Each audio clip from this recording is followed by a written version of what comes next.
Hello and thanks for joining School of the American Rifle. Today we have a Knights Armament SR-15 MOD2 physical that we're going to go over. Before we get into the video, wanted to point out that you need to be very careful about the types of tools that you use when you're working on particular Knights Armament guns. We won't be using the Midwest URR in this video because of the bolt and barrel extension design on this particular Knights Armament gun. So if you're taking your gun to someone, be sure that they understand how to work on a Knights. Don't try to use one of these tools. This is the specific tool for a Knights Armament. This is very similar to the Geisley reaction rod, but this is specifically made by Knights. Let me see if I can find the logo on it. There it is right there. It's upside down, but it's there. This is made for SR-15, SR-16s, and SR-25s. It works on both. It has this step there for different barrel extensions, and it has this step here for different upper receiver diameters. So this is the tool that you want to use for a Knights gun. Don't use this.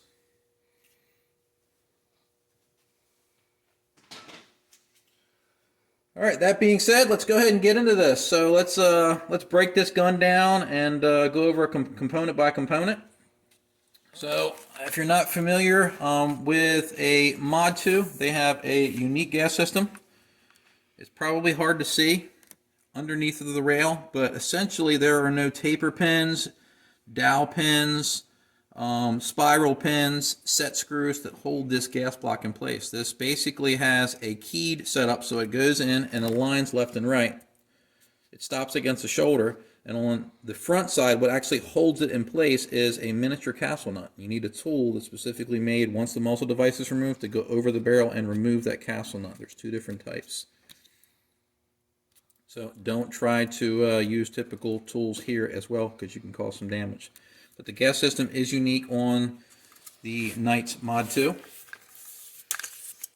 make sure that we're clear. We are. Let's go ahead and pull apart the bolt, and I'll show you some other unique features about the Knights Armament guns. Their lower receivers are ambidextrous, so you have an ambidextrous bolt release, and you have an ambidextrous magazine release. Set the upper receiver off to the side for now. Let's pull out the bolt. Grab a rag. And something you will see on Knights guns is the unique bolt design. So if you look at the bolt, you can see that it has these flower petal lug arrangements. Where a typical AR, the edges of the lugs are squared off. Let me grab one to show you a comparison.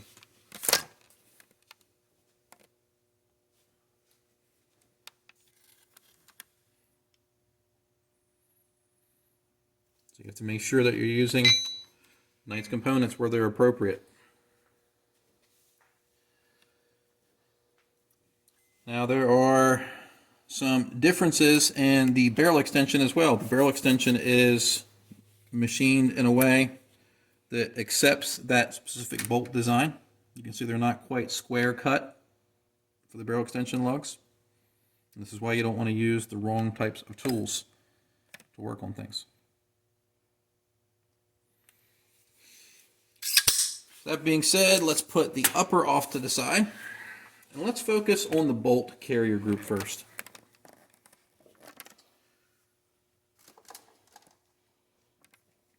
Alright, so let me grab a pick and let's start taking a look. This has some debris on it, but overall the finish on this bolt carrier is exceptional. It has standard forward assist notches. Let's check the gas rings. We can do a typical gas ring test on this, so we'll extend the bolt, set it face down, and it holds the weight of the carrier. So we can trust those rings. Let's take the firing pin retaining pin out. Take the firing pin out. Cam pin. And the bolt. This thing's lubed up pretty well, so we're going to wipe some things down real quick. Now some other unique features about this Knights bolt carrier is that they have a proprietary firing pin, a proprietary cam pin, proprietary extractor, and proprietary bolt. The carrier itself is typical AR-15 pattern. Knights does make a bolt carrier that's referred to as a sand cutter, where they make notches here, here, there, and there to deal with foreign debris that gets its way into the weapon. Alright, so let's do a firing pin protrusion check and see what we get.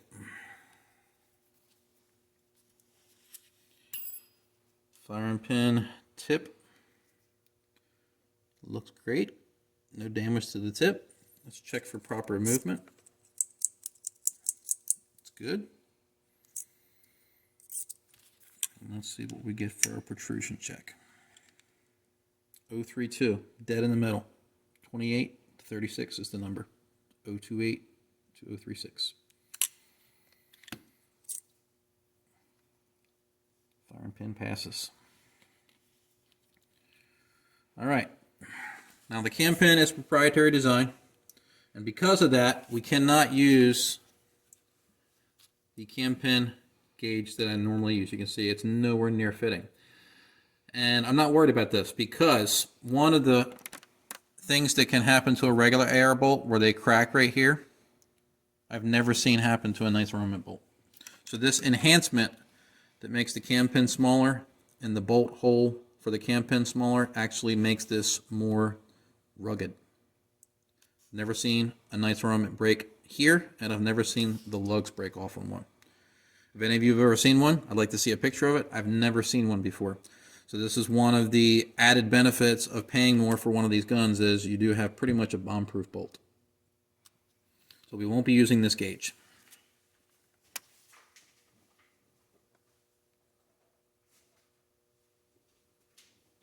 Let's check for magnetism. That might be lube. It was. Let me grab the firing pin. No magnetism. All right, so we passed firing pin protrusion. All right, let's check the bolt tail.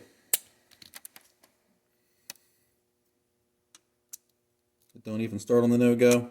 It's not going to go in the field, so that passes. Let's measure the carrier length. For all of you who are watching, do you remember the number we don't want to see? We don't want to see 666 or shorter. 66775. Good. The carrier length is good. Let's measure the support shoulder for the bolt.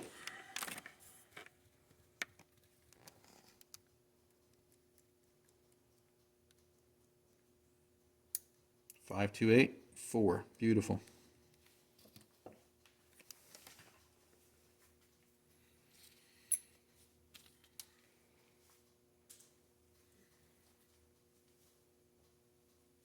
Apologize for little short delays here. I'm trying to clear the table so we don't have such a cluttered workspace. All right, bolt face, firing pin hole, and then we'll go to our other checks.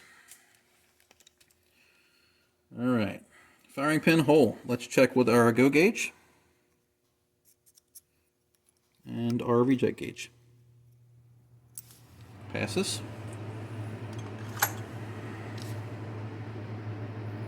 Ejector spring, proper amount of tension. All right, our camera battery is about to die, so we're going to pause the video and charge it real quick and be right back. All right, we're back. All right, let's take the extractor out. And if you'll notice, the extractor pin has this spring built into the extractor. So be careful when you're taking this pin out that you don't damage the spring itself. I like to use the firing pin retaining pin. There's the groove that helps capture the setup. Let's take the extractor out. Now this is another area where we can't use our typical gauges that we use for the extractor. because of the cut that they make here. See how wide that groove is there? So we don't have our typical extractor groove, so we can't use our extractor gauge. Those are the two miniature springs. They often refer to these extractors as lobster tail. There's no aftermarket springs for this that I'm aware of, so this will be Knight specific. I do believe that there is a company working on springs for that. I don't want to spoil it and name who they are.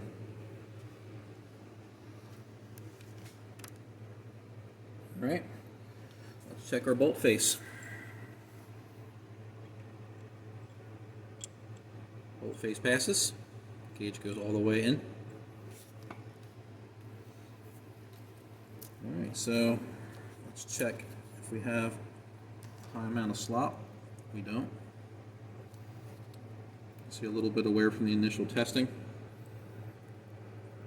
Everything looks good. Let's put this off to the side. Let's go to the carrier.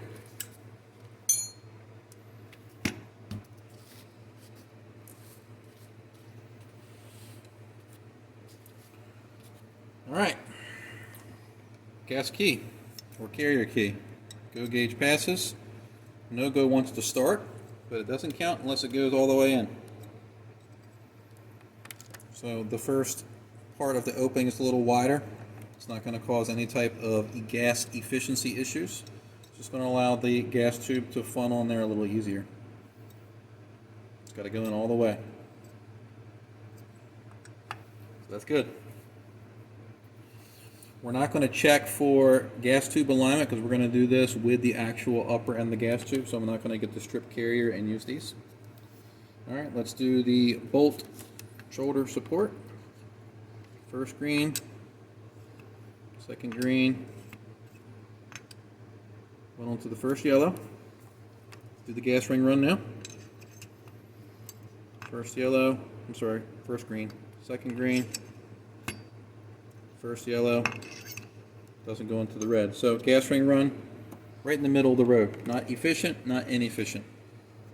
Now let's check for the bolt tail. Let's get brave and go right for the yellow to see if it takes it. And it did. Let's see if it takes the red. It does take the red as well. So the bolt tail run is a little bit large.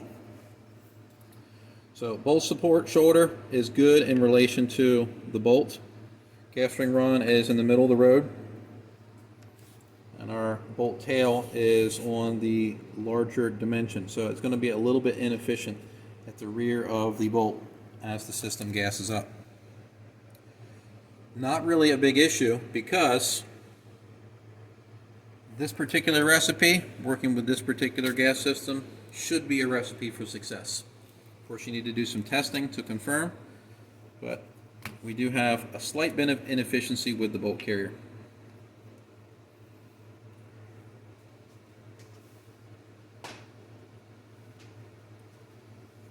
All right, so bolt carrier.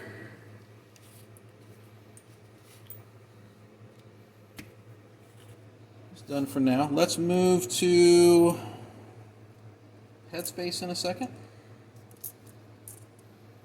And then we'll do the gas system. Oh, we got to check to make sure we have a clear gas path.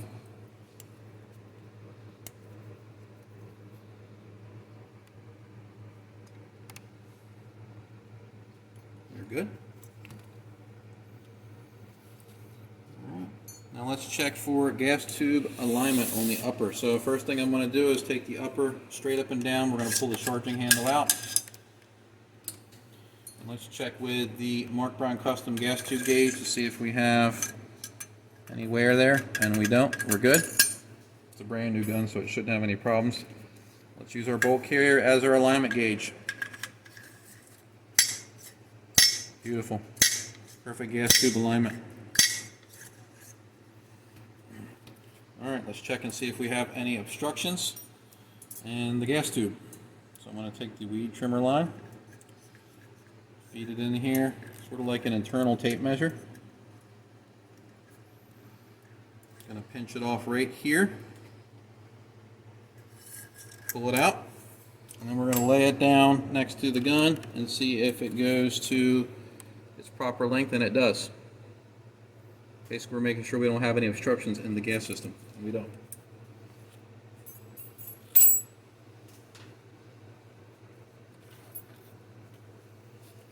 Alright, let's check Headspace. So I'm going to put the bolt together real quick again so we can do the check with the actual assembled unit.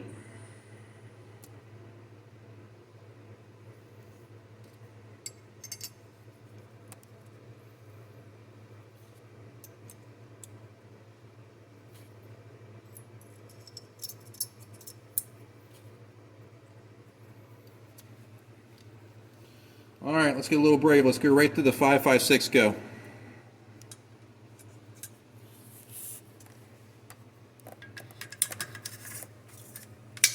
Passes.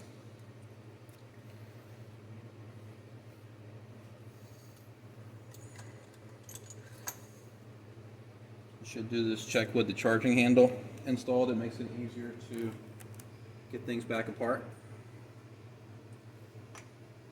Take a brass punch right here. Get that out of the battery.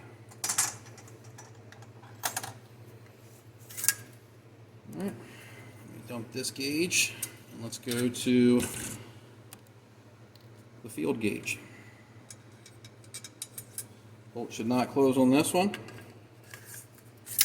and it doesn't. See, it's sticking out in the back.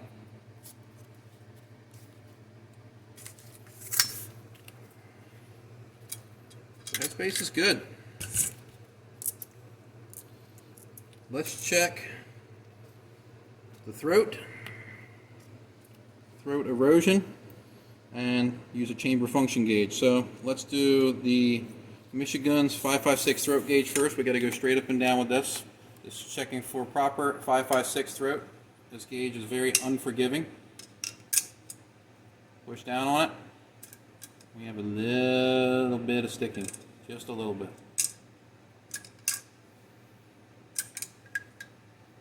Pretty typical, not bad. Let's check it with the chamber function gauge. It's just going to check the overall chamber dimensions, not headspace. So we'll take this and pop it in and see if I can get it to come clear out, and it does. So it actually has good dimensions on the chamber. Now let's check for throat. Let's see how many lines I can count. 1, 2, 3, 4, 5, 6, 7, 8, 9. Our erosion is a 1.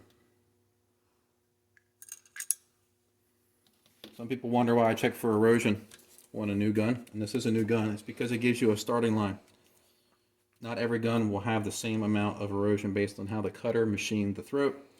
So it tells you here's your starting point, and that way you can track actual erosion from that point. So some people get concerned when I'm using an erosion gauge on a brand new gun. That's why, because it gives us our starting line.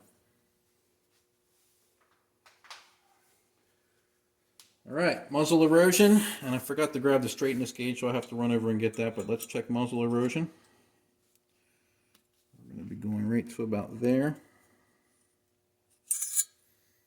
We're at a 1. So good. We're going to pause the video real quick. I'm going to grab a couple things, and we'll be right back. Alright, found my straightness gauge. Let's go ahead and drop it on in.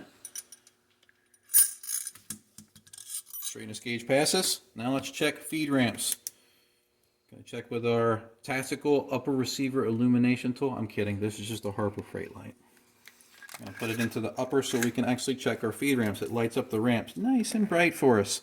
What we're gonna do is take a cotton swab, the actual back side of it I like to use as my gauge, and I'm going to come up from the sides of the ramp at the same ramp of the angle of the ramps, and see if I can get this to hang up. And I can't. This has perfect ramps. Let me actually get behind it and look real quick.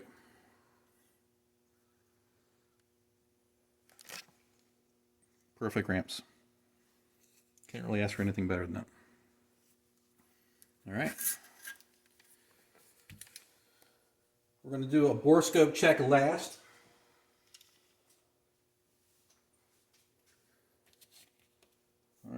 So upper receiver,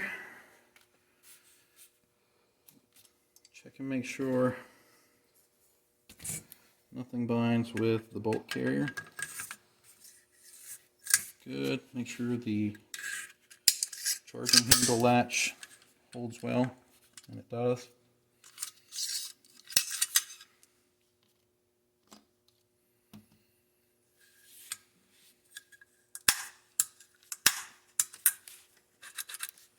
Everything's good. Let's check the upper receiver, the rail alignment. Rail alignment's perfect across the surface. The barrel is centered in the rail.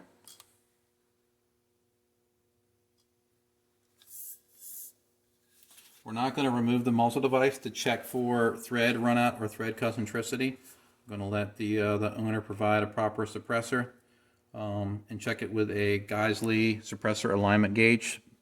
So we're going to leave this in place.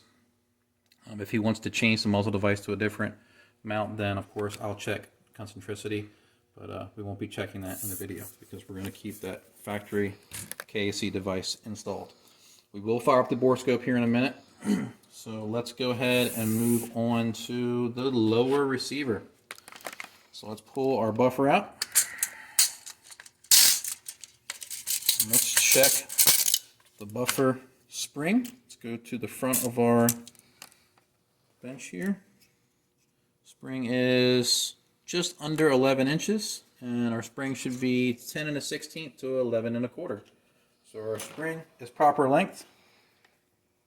Roll pin isn't sticking out. Buffer pad looks like it's made of the right material. It's a nice buffer. Let's check and make sure that the spring doesn't go to solid height. Good. Now let's check for carrier travel.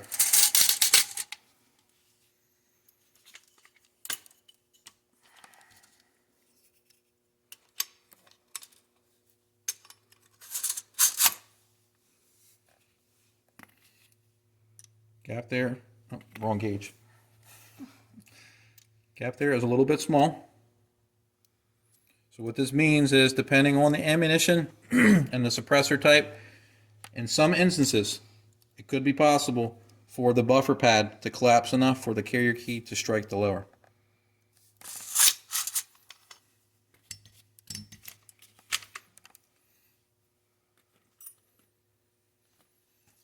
All right, that's done. Let's check the mag well. USGI magazine well gauge. I'm going to hold the magazine catch in while we do this check. It'll help if I put it in the right direction. Mag well passes. A lot of lowers fail this check. Check the front lug. Good. Rear lug area. Good. And let's check with the upper attached. We got to do a couple checks. So let's get the upper installed. First thing we're going to do is check the gap in between here. The 020 gauge, and it passes. We're going to shotgun the upper open. Put this gauge right there and make sure that it doesn't close, and it doesn't. And we're going to put this gauge all the way through and make sure that the upper and lower don't close with a gap of 020 between those. Passes all those checks. Let's check the pivot and takedown areas.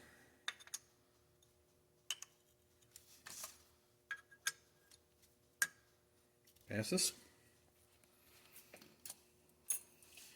And let me grab a brass punch. We got to pause the video. Alright, so we're going to do a trigger pull and fire control group function test real quick. So I'm going to put this hammer drop lock in there. That allows me to dry fire it without causing the bolt catch to get damaged. So put it on safe, give it a good mash.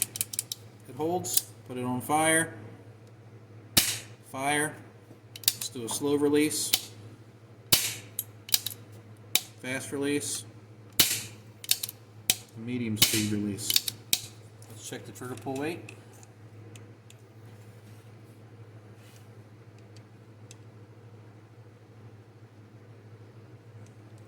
First stage is about 3.5 pounds.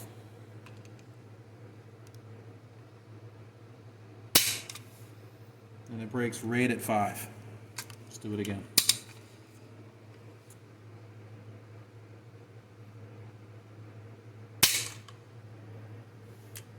Right at about 5. Good.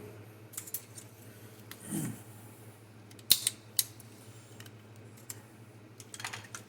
going to slightly drive out the hammer and trigger pin so we can gauge the holes.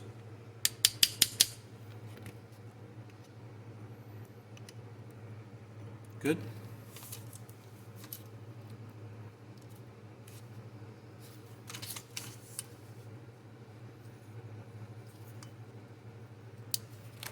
Drive them out over here just a little bit. What I was saying is you could drive these pins out all the way, but I'm only driving them out partially. Check them. And we're good to go.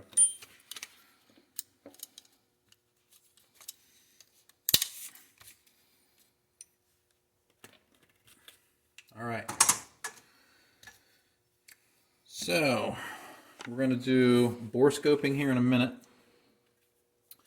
But before we do, I'm going to actually take this pistol grip and stock off. I don't know what I'm dropping. And we're going to check the castle nut and receiver extension or buffer tube alignment. And this is something that some people get very bent out of shape about me checking. This is not an important factor for reliability, but it is something that I like to check. You can do this visually, but I'm going to use this fancy gauge. It's actually not a gauge, this is actually a fixture. But what it does is it slides onto the tube so precisely, and it can tell us whether or not this is lined up. And look at this. This is pretty rare on a factory gun. So I'm sure Knights Armament has some type of fixture that they're using to make sure that this tube is in perfect alignment with the lower. What happens is when you put this in certain fixtures and you tighten the castle nut, the tube wants to walk like this. The gun will still function. The stock can sit like that and it'll still work. But it's a cosmetic thing. Now, some people will take notice that the castle nut isn't staked.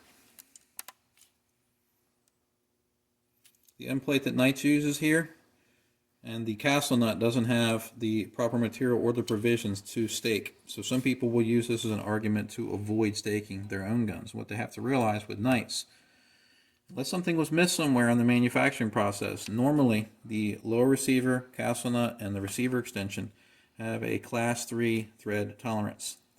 And when you use the proper amount of torque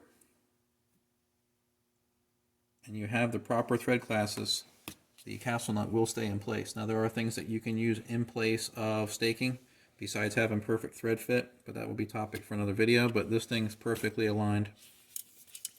It's not loose. We are good to go. So let's get this back together. Just wanted to throw that in there.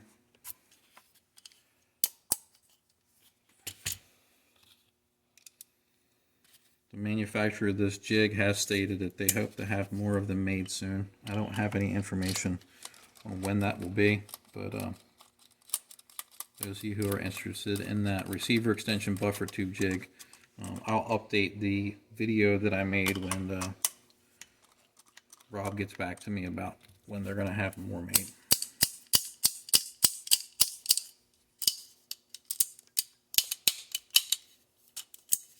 All right. Everything's good there. We'll pause the video for a second, get the Borescope set up all aligned, and we'll be right back. All right, we're going to check out the bore of this gun and see what we can get. Let's fire up the Borescope.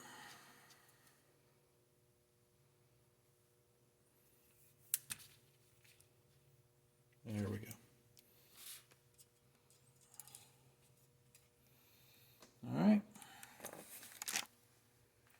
Adjust my focus. There's our crown.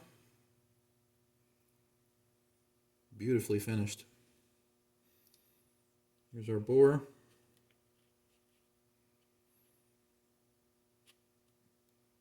It looks good.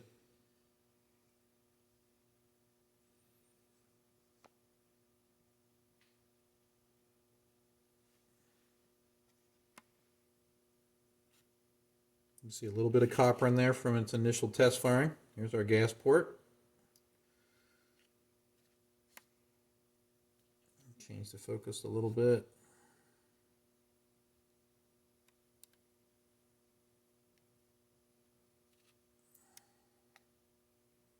We have perfect gas system alignment. It's hard to see on the camera, but it is aligned perfectly.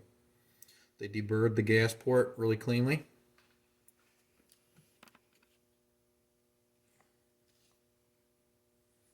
This barrel looks good.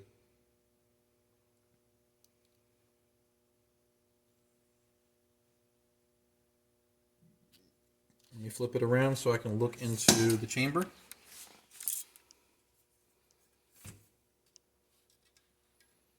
All right, we're in.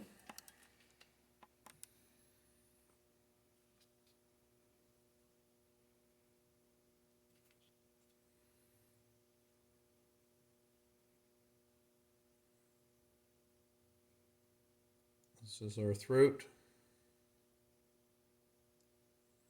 neck area.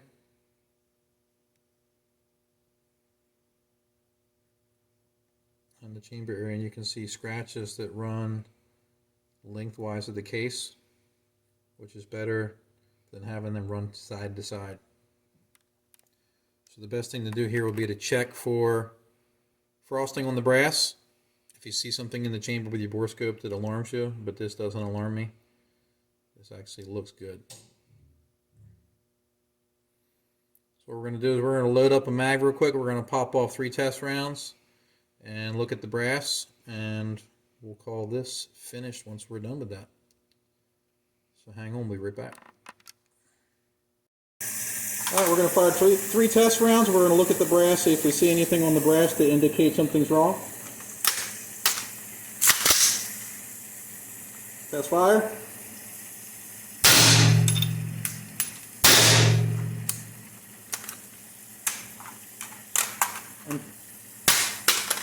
Empty mag. Make sure we get bolt lock. And we have it. Let me grab the brass. Alright, we're done. This is the 3 rounds that were fired. I don't see any significant frosting on the brass. If it sounds like I'm talking funny, it's because I still have Ear Pro on. But the brass looks good. We have proper function with bolt lock. Primers aren't flattened out heavily.